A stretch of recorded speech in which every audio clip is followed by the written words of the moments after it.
داستان اسیر محبت۔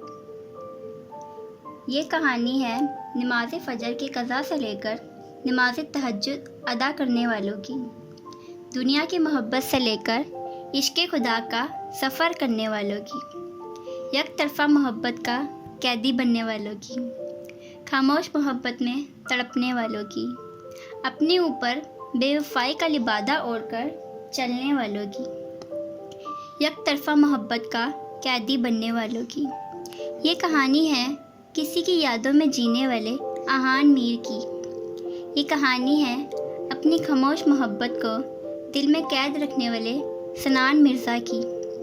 یہ کہانی ہے یک طرفہ محبت میں تڑپنے والی ثنایا عامر کی۔ یہ کہانی ہے ان تین لوگوں کی جن کو قدرت نے محبت کے پنجرے میں قید رکھا۔ یہ کہانی ہے ان لوگوں کی جو اپنے آپ میں محبت کی جنگ لڑ رہے ہیں۔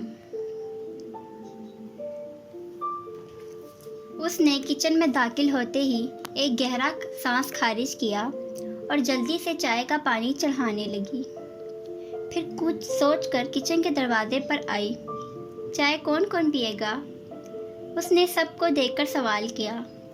اس کا یہ سوال اس کے بابا کے علاوہ سب سے تھا، کیونکہ اس کے بابا سے پوچھنے کی ضرورت ہی نہیں پڑتی تھی۔ سب جانتے تھے اس کے بابا تو چائے بہت شوق سے پیتے ہیں۔ میں ہاف کپ لوں گا، افنان نے کہا، جو کہ ہانیہ کا ہی منگیتر تھا۔ میں بھی ساتھ، ارحان ہی بولا، جس کا اگلے مہینے نکاح تھا۔ میں نہیں پیوں گا، اس بار سفیان بولا، جو کہ اس کا سب سے بڑا بھائی تھا اور شادی شدہ تھا۔ اور ہم بھی نہیں پئیں گے، ہم باہر جا رہے ہیں۔ اب کی بار زین احان کا ہاتھ پکڑ کر کھڑا ہوتا ہوا بولا، کہاں جا رہے ہو تم دونوں؟ عامر حسین دونوں کو دیکھ کر بولے۔ انہیں احان بھی اپنے بچوں کی طرح ہی تو لگتا تھا۔ کہیں نہیں انکل، بس باہر ہی بیٹھتے ہیں دوستوں کے ساتھ۔ زمین سے اٹھنے سے پہلے ہی احان بولا۔ اچھا، عامر حسین نے سر ہلایا۔ اوے ثانی، میں بھی نہیں چائے پیوں گا، میں بھی ساتھ جا رہا ہوں ان دونوں کے۔ افنان بھی جلدی سے کھڑا ہوتا ہوا بولا۔ اچھا جی، وہ منہ بگاڑ کر بولی، کہتی واپس اندر کی جانب بڑھ رہی تھی کہ اس کے کانوں میں زین کی آواز آئی، جو عامر حسین یعنی اپنے اور ثنایا کے والد سے مخاطب تھا۔ ویسے بابا، آپ کو نہیں لگتا اب اس ثنایا کی شادی کی عمر ہو گئی ہے؟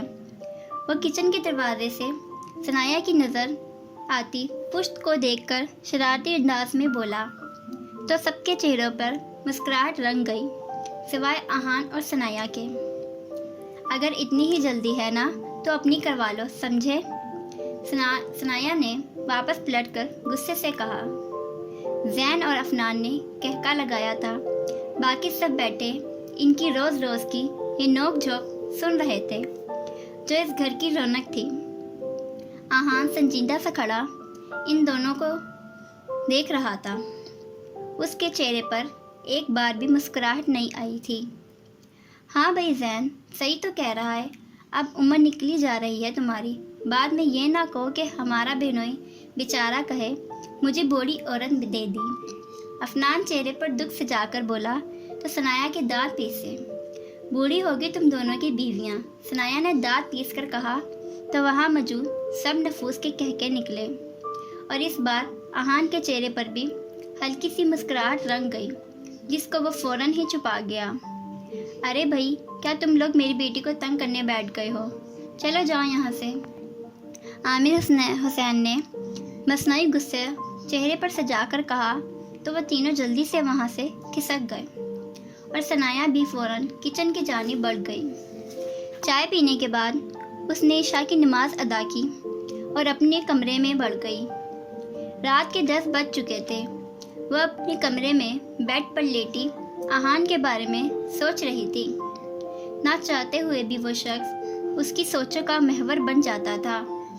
وہ جانتی تھی کہ وہ شخص اس سے عمر میں کافی بڑا تھا، تقریباً 7 سال، لیکن پھر بھی وہ اس سے محبت کر بیٹھی، تب جب وہ صرف 16 سال کی تھی، تب جب اس کو پتہ ہی نہیں تھا کہ یہ محبت ہوتی کیا ہے۔ وہ اس شخص کو دل میں بسا بیٹھی تھی۔ اس کی آنکھوں سے آنسو بہنے لگے تھے۔ آپ کو تو پتہ ہے نا اللہ، میں نے جان بوجھ کر نہیں کی، خود ہی ہو گئی نا اللہ جی۔ میں تو آپ سے ہر نماز میں دعائیں کرتی تھی کہ مجھے نامحرم کی محبت سے بچانا، مجھے اس گناہ سے بچانا، پر یہ سب آپ نے کیا، وہ بھی ایک ایسے شخص کا خیال میرے دل میں ڈالا جو غلطی سے بھی میرے وہم و گمان میں ہی نہ تھا۔ آپ نے اسے میرے دل میں ڈالا، اور جب میں تہجد میں رو رو کر اسے کہتی تھی کہ اس کو میرے دل سے نکال دیں، مجھے اس گناہ میں مت ڈالیں، آخر وہ کیوں آتا ہے میرے خیالوں میں، اسے میرے دل و دماغ سے نکال دیں، تو تب آپ نے کیا کیا؟ اس کو خود بخود ہی میری دعا میں شامل کروا دیا کہ میں اسے آپ سے مانگنے لگی۔ اس پر میرا اختیار تو نہیں تھا نا اللہ، یہ سب آپ نے کیا نا، تو اب آپ ایسا کیوں کر رہے ہیں؟ پلیز اسے میرے اور مجھے اس کے حق میں بہتر کر دیں، اسے میرا محرم بنا دیں، پلیز یا رب، آمین۔ اس نے دل میں کہتے ہوئے اپنے آنسو صاف کیے اور آنکھیں موند گئی۔